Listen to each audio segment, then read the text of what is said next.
I'm going to go ahead and introduce our very next speaker who's going to kick things off for us in the next section on data literacy and data visualization. So Kirk Bourne, you might have heard of him. Dr. Kirk Bourne is the principal data scientist, data science fellow, and an executive advisor at global technology and consulting firm Booz Allen Hamilton. He focuses on applications of data science, data management, machine learning, and artificial intelligence across a wide variety of disciplines. He previously was professor of astrophysics and computational science at George Mason University. Prior to that, he worked for 18 years on data systems for NASA space science programs. He has been named consistently as a top worldwide influencer in the data and AI space since 2013. All right, I'm going to go ahead and bring Kirk up on the virtual stage, and Kirk is, oh, no, never mind. Kirk's here. Kirk's live. Oh, it's magic. It's called clicking the right button. Push the stupid button, Kirk. Kirk, thank you so much for being here. I can't wait to hear your, simple lesson in data literacy for data science. We see the shirt, Kirk. Thank you so much for wearing your dedicated shirt. I'm going to go ahead and pop off screen. You have your 10 minutes. If you want to share screen, I can help with that. Click on share screen and we can pop up any slides that you want to share. I will share screen. Okay, go for it. If I can control that, I will do that. Yes. If there's a problem, you'll tell me. I'll be right here backstage. So if you fantastic. Well, thank you, Kate. Tremendous conference, tremendous organization skills, and just the fun you've created for all of us in this community is just fantastic. All the topics have just been spot on this morning, all around data literacy, data storytelling, SQL. I started life as an astronomer, did a lot of data analysis, and I was introduced to databases 30 years ago when I joined NASA. And I didn't know what a database was because 30 years ago it was only in the financial world. And so SQL became my language of choice, and I've always instructed my students in SQL. So I'm going to try to share my screen here. Yep, click on share screen, say yes, and then select an application window or Google Chrome. It depends what you're using. And then just go full present mode. You might not see us once you start. All right, I think I got some power here. Called screen share power. Oh, you're up. There you go. Wow. It worked. I always like fun things like this. So there I am in my dedicated shirt. So hope you got yours, everyone. I'm so excited to be here to talk about data literacy, one of my favorite topics, along with data storytelling, which we just heard quite a bit about. Kate and I have discussed data storytelling many times, and so have some other people who are going to join this conversation very soon here, like Miko Yuk, one of our greatest common friends here. So I'm going to give you a very simple lesson in data literacy, because data makes the world go round. Data is everywhere, and of course the world who's not here on this phone conversation also needs to know this stuff besides us.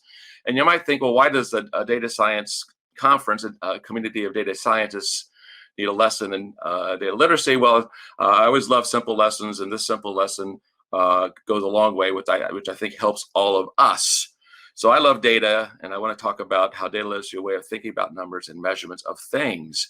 But before I jump into that, I just have a little snapshot, of characterization of my background. So my background is astrophysics. You see this big fat book in this bottom left part of the screen there, Statistical Astronomy.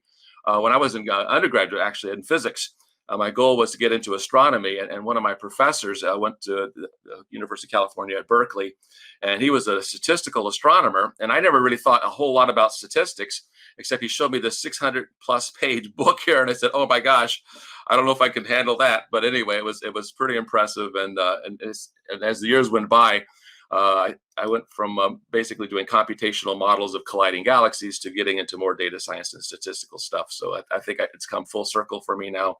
But during those years, I was managing a data systems contract at NASA, so that my employees, my group gave me this boss, a little cartoon, a little toy on the left you see there.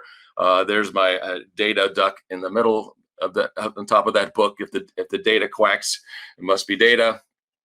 My kids gave me that little world's greatest dad.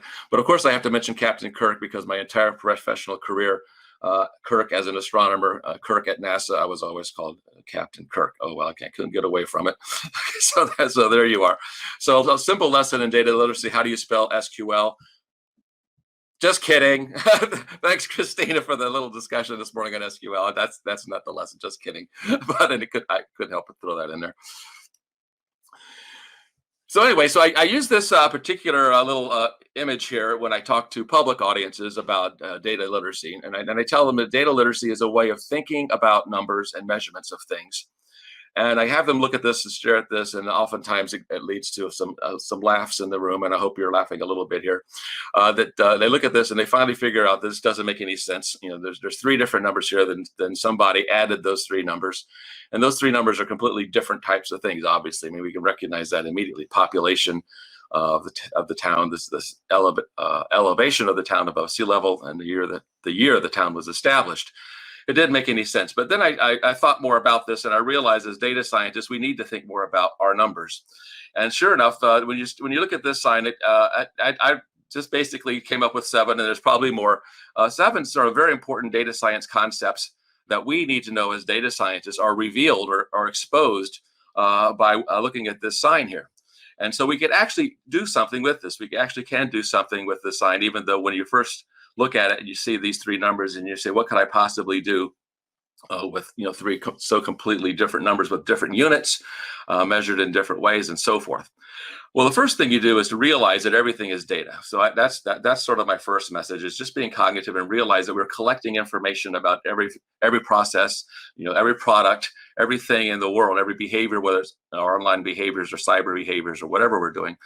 Everything is data. So being cognitive, recognizing even odd numbers like this, they're still data, and you can do something with data. And that to me, it's really just a concept which I call having your first date with your data, otherwise known as data profiling. So I encourage people always to have that first date with your data, explore your data. That is to say, look at the features you have in your data set. What are their units? What are the ranges of those units? The min and the max values. What are the dimensions? For example, population is number of people. The elevation above sea level in this case is feet. The year established is obviously a year, a number measured of time. And so data profiling is saying, what kind of data I have? What are the properties of the data? What can I do with these data? So the first thing we try to do is we try to think about, well, what good is this sign? What good is this information on this sign? And what can I do with it as a data scientist? And so one thing you can do is you can start thinking about, gee, these are characteristics of this town. These are properties, okay, as features, as we say in data science. These are features which are characteristic of this town. And from a set of features, we can build a feature vector. So the feature vector in this case is these 3 variables: population, its elevation, and the year it was established. And maybe this set of numbers don't make too much sense in those units. So we have to graduate from just talking about the feature vector and the features to actually making this computable. So as data scientists, we must focus on computable data, something we can feed into a model. Now, it doesn't have to be numeric.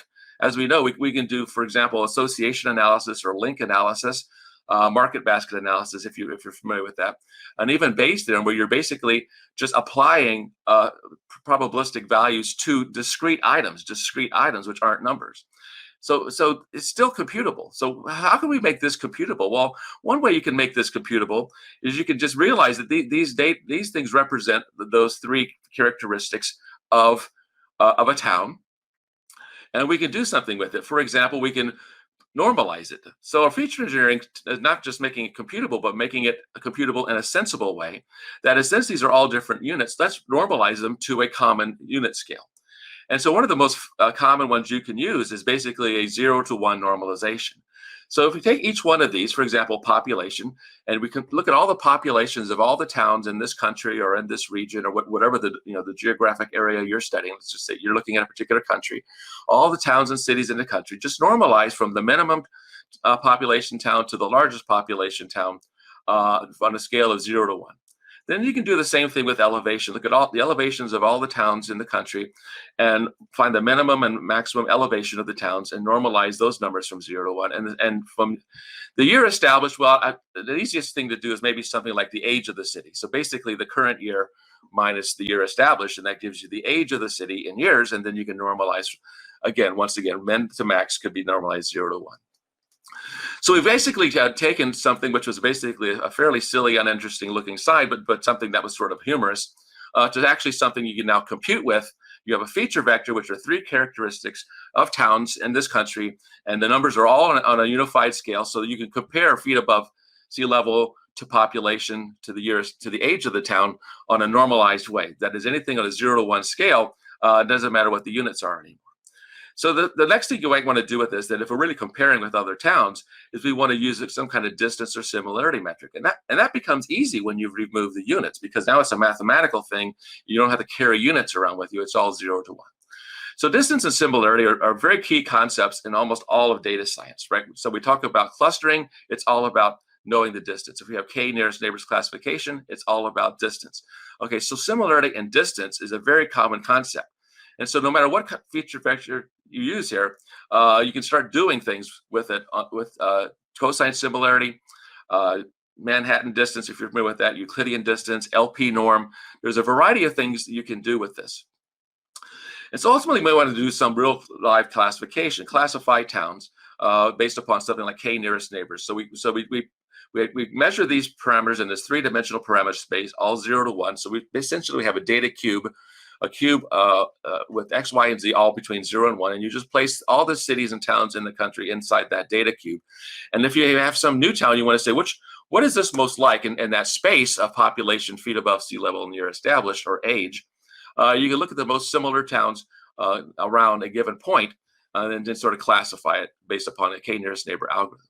But you also could do K means clustering. That is, you could say, what are the sort of the 3 main sort of categories or clusters, or 10 or 5 or some number like that of types of towns in our country. And so you can do a clustering algorithm against that data cube.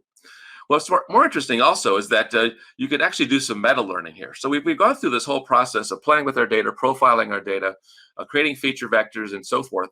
But we actually can do some meta learning. That is, well, maybe we should add some additional features. For example, we can use, since we have numbers here, we can find other numerical quantities that describe town. For example, the sort of the average level of education in a town, or the average salary of a job in such a town, or things like this. Okay, so we can start adding more features to say, do these additional features help our clustering analysis make more sense? Do the clusters become more meaningful? Instead of using these free features, we can add, maybe have 10 features, and then we can have more reliability in terms of using this set of numbers to classify or to cluster our towns. So that evaluation and feedback works great on feature engineering, but also works great on distance and similarity, in that if you choose a particular distance metric, how do you know that's the right way to define distance in a K nearest neighbor or a K means clustering type of technique? And so by varying the distance metric that you use, for example, cosine similarity or Euclidean distance or other ones, you can, again, look at the clusters that you create, look at the classifications that come out of these different algorithms, and say, when I classify a new town using K and N, or when I cluster the groups and create these clusters with K means, do these groups make sense? You can identify clusters by varying the distance metric as well as varying the features, and actually come to a more sensible outcome at the end. So you started with something that doesn't make too much sense, this new little sign, and hopefully you recognize how, just since everything is data, you can actually start doing things with data, no matter what form it's in, even something that was basically intended to be a humorous sign. We actually can start doing something really serious with our data, just by recognizing the concepts that are revealed in the process, and just have fun with your data, because we all love data, and I certainly love data. And that's all I have to say this morning. Just love everything that Kate is doing. So thanks for everyone being here. Thanks, Kate, for this great opportunity. Thank you so much, Kirk. You have so many positive comments in the feed. I actually, there was a question that I thought was funny, because someone asked, why is there a total, right? Because that's the whole point of your presentation. Exactly. That's the point. Is that you look at the sign and you just laugh. It's like that doesn't make any sense, right? I mean, of course it doesn't make any sense. That's the whole point. It's just humorous. And I would use this in my talks and get the humor out of the people. Then I say, well, wait a minute. There's something serious you can do here.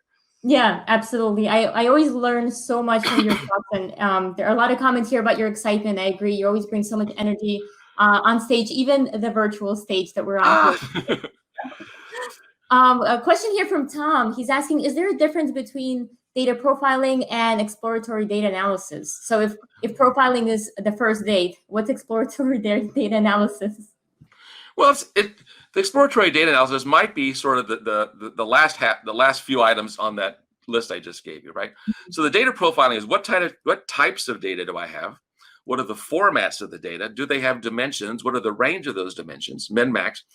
And then once you do that, you can start looking for outliers and anomalies in your data. So data profiling is all about just that personal, up close and personal with your data, right? The first state. Exploratory data analysis is now the feature engineering, right? And the testing of different models with your data. You can explore your data. So that exploratory data analysis is what data sets and what features in the data set produce value. We've heard a lot about that this morning. I'm a huge proponent of all the things we've already heard this morning. I mean, focus on value, focus on mission, focus on outcomes. Don't focus on the algorithms. Don't start talking about fancy deep learning neural networks and activation functions with your client. They have no idea what you're talking about. I start with this sign and I capture their attention immediately. Then I start talking about some concepts that we just talked about here, and all of a sudden they get it, right? So data storytelling is very important here. So data profiling is nothing more than just finding the warts and the cool features and the uncool features in your data.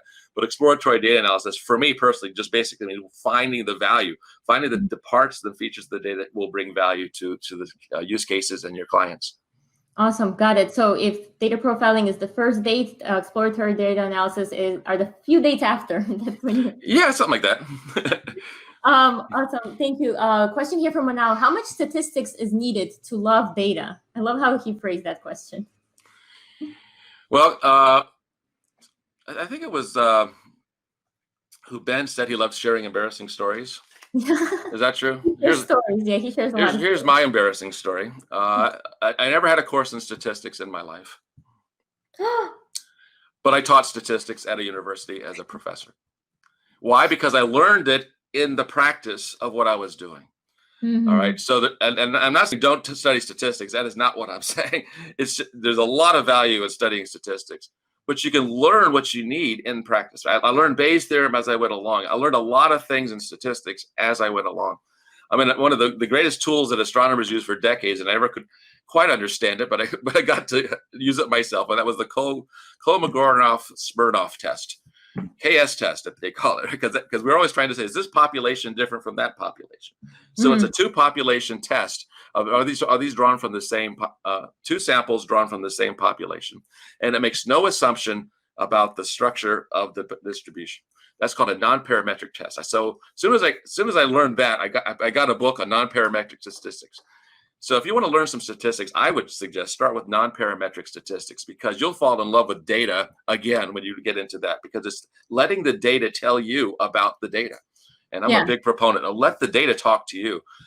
Okay, the data whisperer is great. I love Scott. But the data, if you let the data do the whispering, you even let the data do the shouting at you. Yeah. So one of my mantras to everyone is always find the model in the data. Let the data become the model.